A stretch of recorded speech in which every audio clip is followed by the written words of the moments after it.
That night, when we were filling out our Gaokao college choices, I fell out with my childhood sweetheart, Jason Song, just because I helped Lily Lee research her list and didn't help you, Jason. You didn't understand. Summer, even if you're jealous, can you pick the right time and place? Lily looked aggrieved. Summer, if you're not okay with this, I'll give Jason back to you right now. I forced myself to say, fine. Jason's face turned dark and he pulled Lily behind him. Summer, if you keep this up, I won't talk to you for 10 days, as punishment. Jason only thought I was throwing a spoiled princess tantrum, scare me a bit now and coax me later, and it would be fine. So he crossed the line again and got closer and closer to the poor student. But what Jason didn't know was that I had really decided to give him up. I filled out my choices on my own, and at the last minute switched to a university up north, the one farthest from him. Our relationship also ended in that summer when we were 18. When I found Jason at the internet cafe, his hand was resting on Lily Lee's shoulder, and the two of them had their heads pressed together as they flipped through the college application guide. The closeness looked ambiguous, like a little couple. I walked up, took off the custom couple's necklace he'd given me, and tossed it in front of him. Jason Song, let's break up. I glanced at Lily, then looked back at Jason. Don't come looking for me again. I threw a little fit and turned to leave. Jason hurriedly let go of her, exasperated. When are you going to rein in that princess temper? He pointed at the computer screen, his tone edged with blame. We're here filling out choices just fine. Why are you here making a mess? Making a mess? I could only find it ridiculous. Since you think I'm here to make a mess, then from now on we'll go our separate ways. Just because I helped Lily Lee research her choices and didn't help you, Jason, you don't understand? Summer, even if you're jealous, can you pick the right time and place? The elders in our families cared a lot about Jason's and my Gaokao plans. Our two families had arranged in advance that after the scores came out, we would fill out the applications together and have dinner. But when the time came, Jason bailed at the last minute and was nowhere to be seen. My aunt had already finished cooking. We were all just waiting on Jason alone. Half an hour passed. My parents asked Uncle Song, does Jason have something going on that's more important than filling out his choices? Uncle Song gave an awkward smile and couldn't say why. He's usually punctual. I don't know what happened today. He suddenly rushed out just now. After a moment, Uncle Song glanced at me and hurried to smooth things over. It's okay. Summer and Jason both did well on the exam. And didn't they agree to go to Southern University together? Since the school is already decided, it's fine to submit a bit later. Jason was thoughtless this time. Next time we'll take the kids ourselves. When school starts, I'll treat everyone to make it right. In the end, the dinner broke up unhappily, and the plan to fill out the forms together fell through. I asked in the class group chat, has anyone seen Jason's song? A classmate replied, I saw Jason at the internet cafe with Lily Lee. That's why I had just stormed into the cafe like that. Lily looked aggrieved and said, Summer, if you're not okay with this, I'll give Jason back to you right now. I answered stiffly, fine. Seeing the tears in Lily's eyes, Jason's face turned ugly, and he pulled her behind him. I'm the class monitor. It's my duty to help classmates who need it. Lily's family doesn't have a computer, so I brought her to the internet cafe to look things up and taught her how to fill out her choices. Is that wrong? Summer, if you keep this up, I won't talk to you for 10 days as punishment. Before, whenever something happened, Jason's song was always the first to step in front of me. Now he was actually yelling at me in public for an outsider. In an instant, it all felt meaningless. I didn't argue back. Jason thought I'd compromised. That's more like it. We're going to the same university anyway. What does it matter whether we fill out the forms together or not? 4 or 5 classmates from our homeroom were also in the internet cafe, craning their necks to watch the drama between us childhood sweethearts. Haven't you noticed? Ever since Lily Lee transferred into our class, Summer and Jason have been getting worse and worse. You can catch them arguing every now and then. Did our class monitor fall for someone else and make Summer mad? Lily's been leaning on that new transfer status and asking Jason for help with all kinds of things. They're practically glued together. How was anyone supposed not to mind? Only Summer could put up with that. Of course, some classmates took my side. It's everyone's first time filling out college choices. We didn't go begging the class monitor for help. If you ask me, Lily's scheming. She's just looking for chances to get close to Jason. I bypassed Jason and sat down beside Lily. College choices, right? I'll help you. Hearing that, Lily stiffened. She reflexively refused and glanced at Jason, wanting to say something but stopping. But Jason and I are only halfway through. If you butt in all of a sudden, it'll slow us down. I looked at the screen. Lily's first choice was South City University. Her second choice was also South City University, with a nearby 2-year college listed under it. The third choice was still blank. From what I knew, Lily's Gaokao score made South City a bit of a reach. Her first 2 choices made her intentions pretty obvious. Lily grew flustered and hurried to explain. Summer, don't get the wrong idea. I picked South City because it's close to home. You know, my family's situation isn't great. I can't go too far. As she spoke, she couldn't help sniffling, like I was the one bullying her. I didn't offer her a way out. Didn't you say you didn't know how to fill these out? Then as the academic rep, I should be helping you. Seeing Lily's eyes redden, Jason yanked me aside. Summer, do you have to make this so awkward for all of us? He raised his voice. Lily's family background isn't like ours. If she messes up these choices, she might never make it out of the mountains. Go home right now. Stop making a scene here, you're scaring Lily. Lily. So that's how intimately he called her in private. Jason's volume jumped several notches and it startled me. I shivered without meaning to. I couldn't hold back my tears. I couldn't believe the boy I'd grown up with, my childhood friend, suddenly felt so unfamiliar. You're yelling at me? Jason, you're actually yelling at me for Lily Lee? Don't regret it. If I walk out that door alone today, then we're done for good. In the past, whenever Jason saw me cry, he would panic and think of ways to coax me right away. This time he didn't move at all, his face like frost. Don't regret it, I repeated. After I walked out, I heard Lily behind me whisper to Jason, Jason, if the academic rep really stops talking to you after this, what will you do? Jason let out a small scoff and didn't take it to heart. He figured I just had that spoiled princess temper, but this time he didn't want to indulge me. In his mind, he could just go back later, coax me a little, and everything would be fine. After I left the internet cafe, a heavy rain hit on the way. I hadn't brought an umbrella and was drenched halfway home, so I could only take shelter under a bus stop. Thunder rumbled. The night looked frightening, and 2 little kids, 7 or 8 years old, were standing there too. The boy held the girl's hand tight. Don't be scared, I'll take you home in a minute. Watching them, I fell into a memory. When I was 5, my parents were busy with work and temporarily left me with the songs. I didn't know the neighborhood, felt uneasy, and didn't dare cry. Because I missed my parents so much, I once got lost in the villa community and couldn't find my way back. I cried alone for a long time. Jason's song was coming back from playing ball with his friends when he saw me sobbing by the road. He crouched down and held out his hand. Who bullied you? I'll take you home.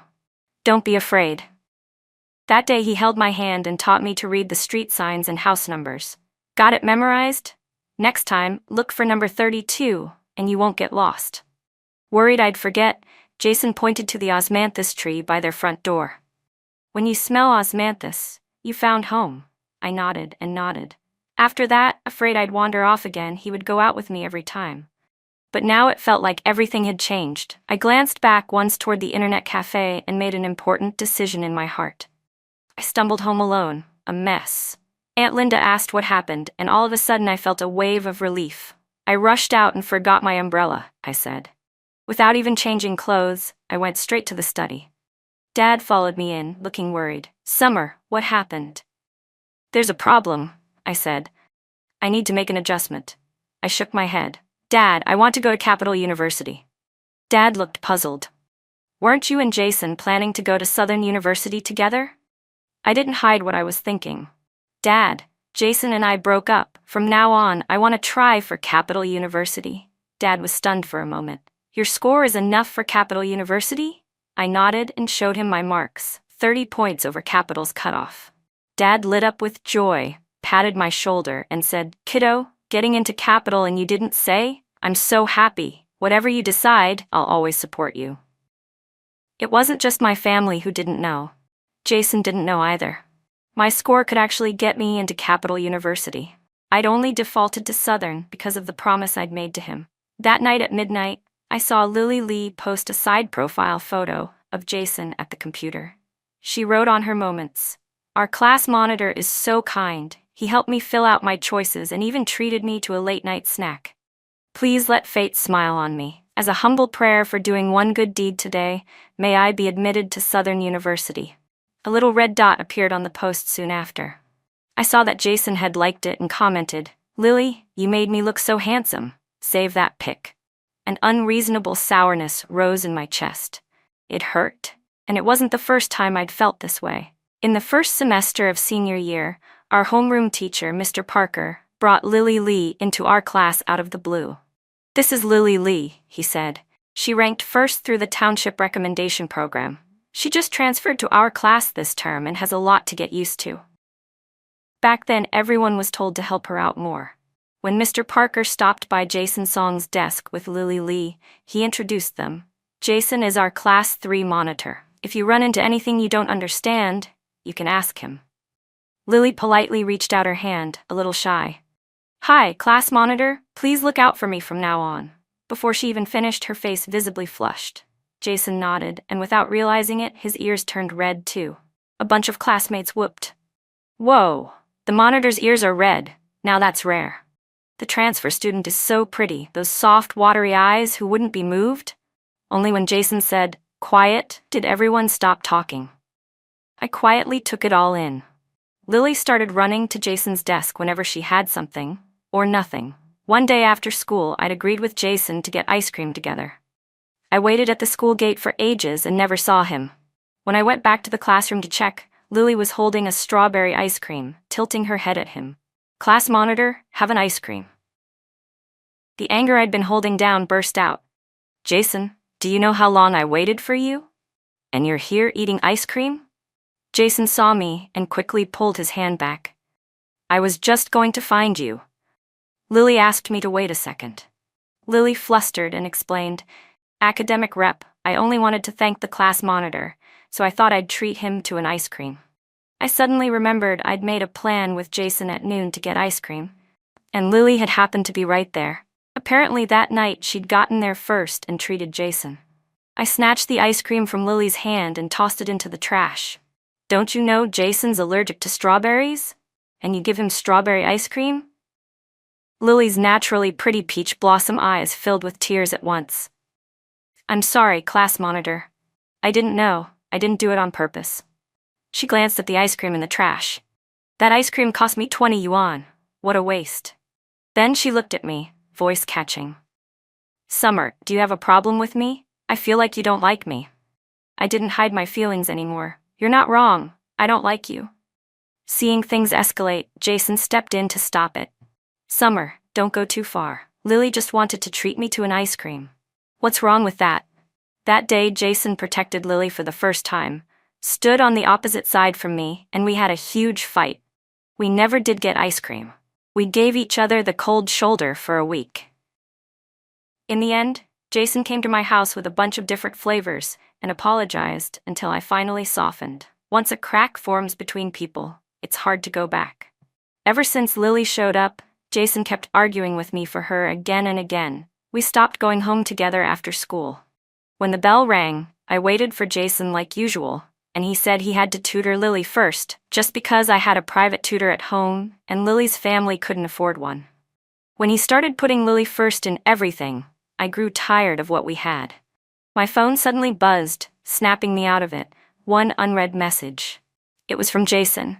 "Summer, since you didn't make things hard for Lily the other day, your 18th birthday is in 10 days. Tell me what you want, and I'll give you a big surprise." I ignored it and immediately blocked him. Then I called a college senior I'd met in 11th grade at a physics competition, a Capital University upperclassman. On the phone, Ethan Jong sounded excited. "Summer? Welcome to Capital University," Ethan said. "I remember you mentioned you love working on robots. You should join our club. Here at Capital, what you learn and the way your horizons open up will definitely be better than staying in South City. We hit it off immediately. I answered him on the spot, "See you at Capital, no excuses." Ethan already knew I'd wanted to stay in South City for Jason's sake, and had been talking me through it for a while. "You can't stay stuck in place," he'd told me. "Don't sacrifice yourself for a relationship. Birds are meant to fly out and see the world. Shine in your own way. No one should sacrifice for anyone else." I sat in the study and mapped out my plan for reporting to Capital University, plus a graduation trip after the Gaokao. Turns out, I wasn't bound to Jason after all. When I finally finished, I noticed my desk mate, Zoe Zhao, had called me several times with voice messages. When I didn't pick up, she sent a stream of texts. "Summer, where'd you go? Why aren't you answering? Summer, did you see Lily Lee's new post? The birthday bracelet you wanted, why is it on Lily's wrist?" Lily had posted a close-up of the bracelet on her wrist with the caption, "His graduation gift." "This limited edition bracelet is the one I've always wanted. I mentioned it to Jason before, and he played coy, said he had a surprise for me." The thing I'd once wanted most was on someone else's hand, and suddenly I didn't want it anymore, even if it was from Jason. But when I looked closely at that bracelet, I couldn't help laughing. I opened my drawer, snapped a photo, and replied to Zoe, "That one's a fake. The one and only limited edition is lying in my drawer right now. My dad bought it as my reward." Zoe compared my genuine bracelet carefully, then checked Lily's post again. She went straight to the comments under Lily's moments and wrote, "Bold move flaunting a knockoff here." I don't know which classmate spectating the drama took the counterfeit bracelet thing and posted it on the school forum, but the thread ran to over 100 replies and blew up everywhere. Lily quickly hid that post. The next time I saw Jason was when the admission notices came out. The school told us to come back to campus, and a red honor roll list was posted beneath the academic building, packed with people. Jason walked up the steps, and our classmates crowded around to congratulate him. "Congrats on getting into Southern University," class monitor Ryan Wang, our sports rep, noticed Jason had come alone and glanced at the empty space beside him. He asked without thinking, "Where's Summer? Why didn't she come with you?" Some classmates who knew a bit started to pry. "Don't tell me you're still giving each other the cold shoulder?" Jason didn't deny it. "There's just one day left and our Cold War will be over. Then we'll make up." Ryan looked impressed. "That's our class monitor, got the charm. You've totally got our academic rep wrapped around your finger. Summer doesn't stand a chance." Somebody in the crowd suddenly went, "Huh? You and Summer didn't put down the same university. Summer got into Capital University. I remember when you two wrote your targets on the wish wall, you both wrote Southern." Jason's expression froze. "No way. Summer and I decided ages ago we were applying to Southern." The classmates who had checked the red list spoke up. "Summer didn't apply to Southern at all. She applied to Capital University 1,000 miles away. You two, one in the south, one in the north, you'll be really far apart." Jason stood there on the spot, his face turning to stone. "Impossible. You must be mistaken." He couldn't bring himself to believe it.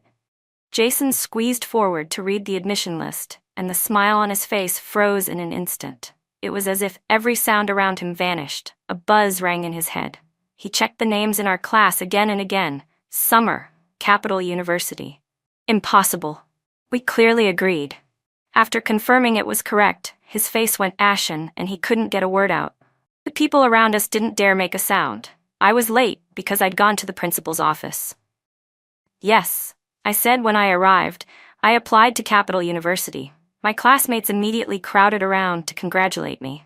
"Academic rep, you hit it so well, got into Capital and didn't tell us.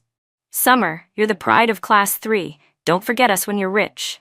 So impressive, Class 3's shining star. I thought you only ever wanted Southern, but you went straight for Capital. Now we've got connections there too." I smiled back. I didn't expect to do that well on the Gaokao either. If I can go to Capital, why would I still choose Southern? Am I right? Jason saw me and looked like he wanted to ask something, but the teacher from the school publicity office had already pulled me over for an interview. As I turned, I saw Lily Lee clutching her admission notice and hurrying toward Jason.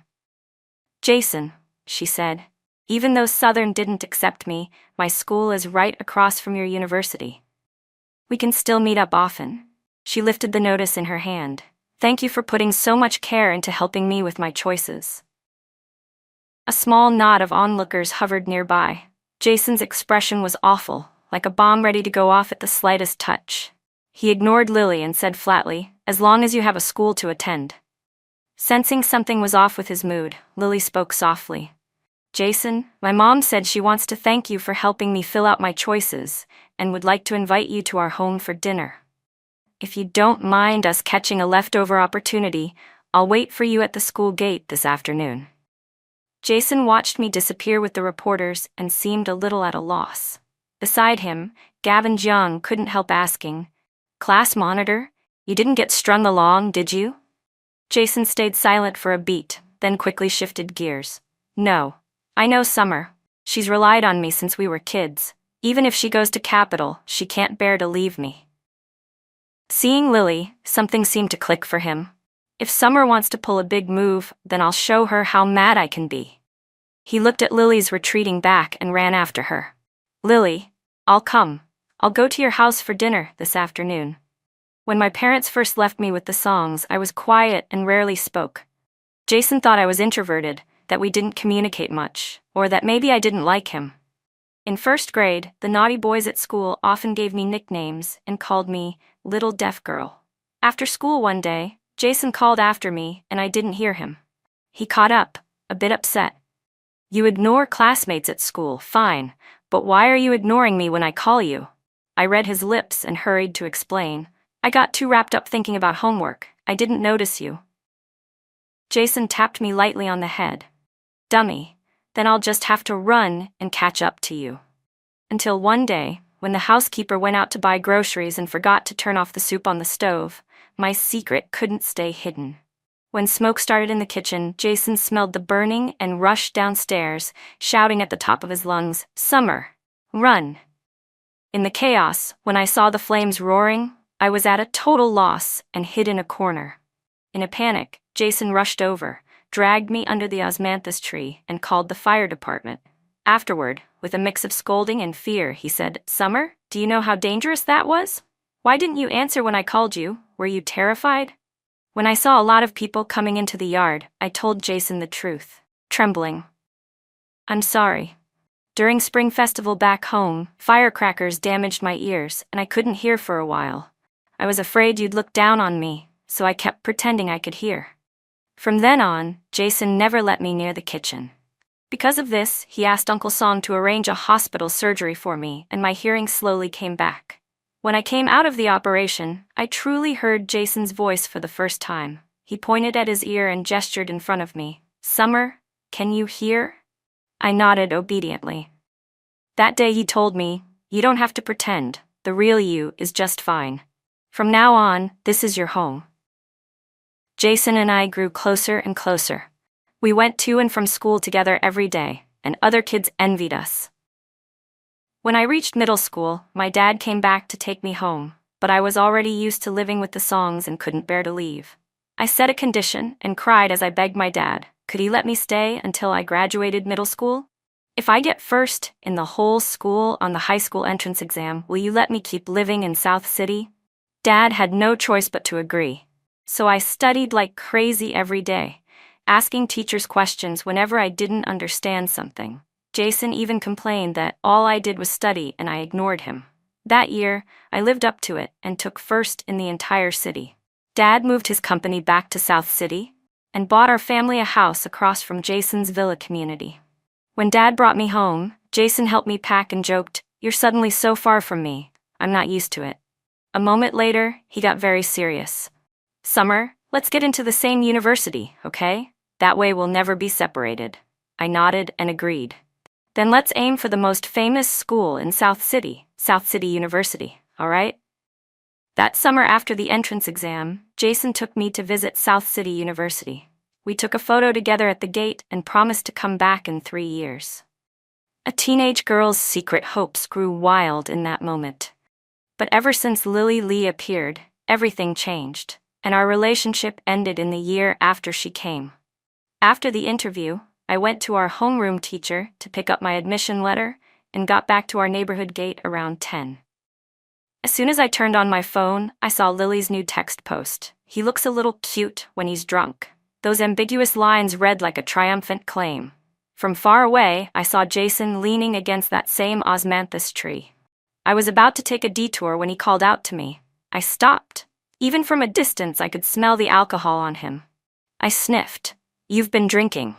Jason's face was flushed rosy. "I just had a little," he said. "Why didn't you tell me about your applications?" His eyes grew red, his voice starting to choke. "Didn't we agree to go to Southern together? Now you're headed to Capitol. What am I supposed to do alone in South City?" Jason punched the osmanthus tree, pulled me into his arms, and struggled to keep his emotions in check. "Summer, why did you decide this on your own and not tell me?"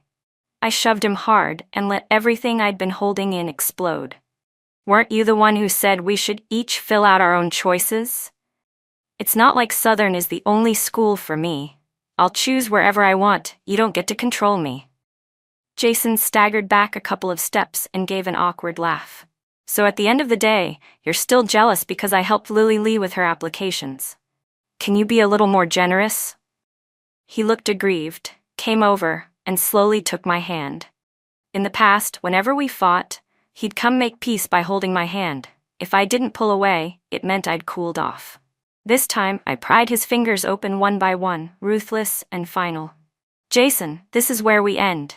He started toward me again, but I didn't know when Lily had shown up inside the complex. In a soft voice she called, "Class monitor, wait for me." She was holding a bag of chocolates, the brand I usually liked. She walked up to Jason and handed him the gift bag, a little nervous. "Jason, you forgot your stuff. You left it at my house, on the sofa." She deliberately stressed the words "my house," as if afraid I wouldn't catch it. I snatched the bag and laid into her. "That sweet, coy act is old.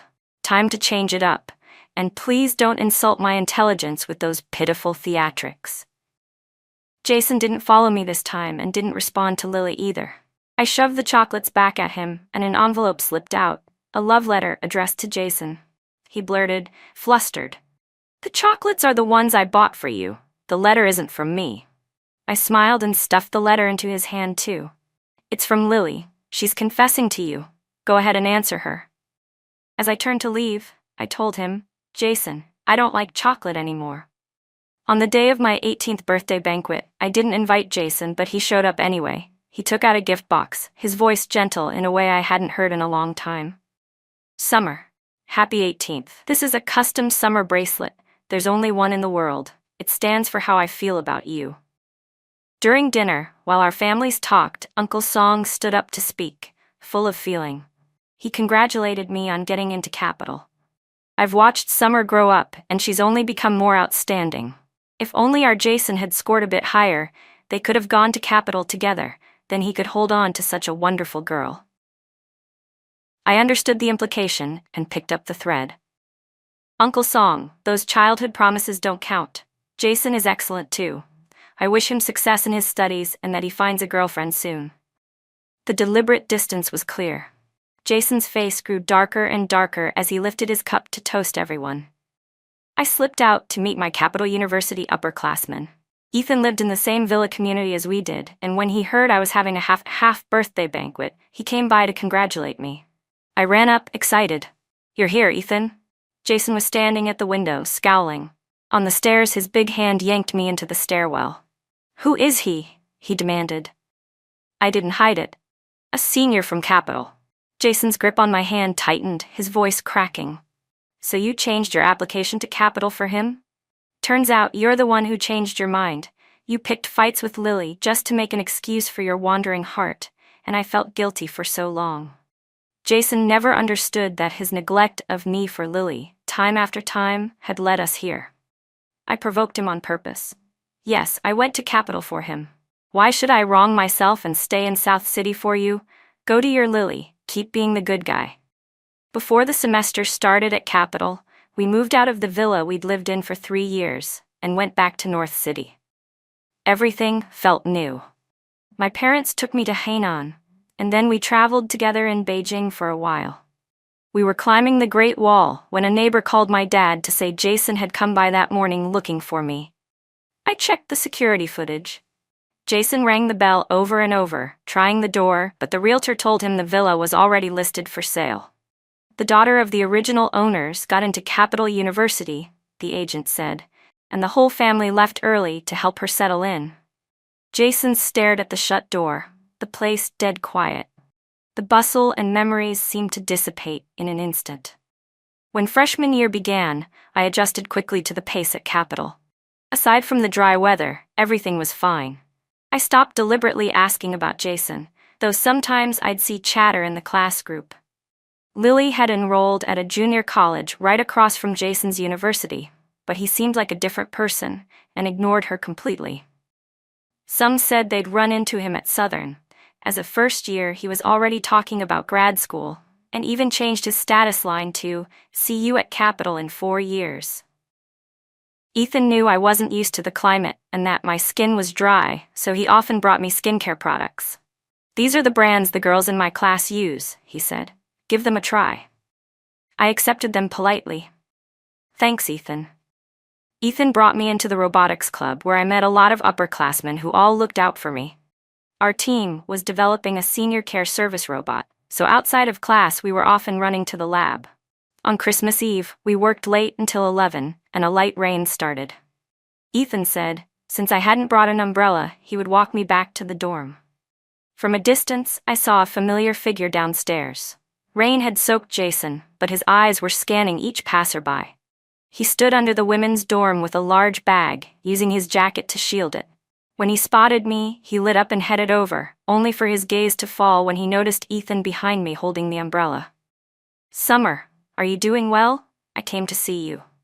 It had been a long time. Jason was much thinner, his face tired, a trace of melancholy in his eyes. I answered politely, "I'm doing well at Capital." Seeing that I was still willing to speak to him, Jason's mood seemed to lift. He shoved the bag in his hand at me. "You know what? The osmanthus are blooming in South City. I brought your favorite osmanthus cakes to see you.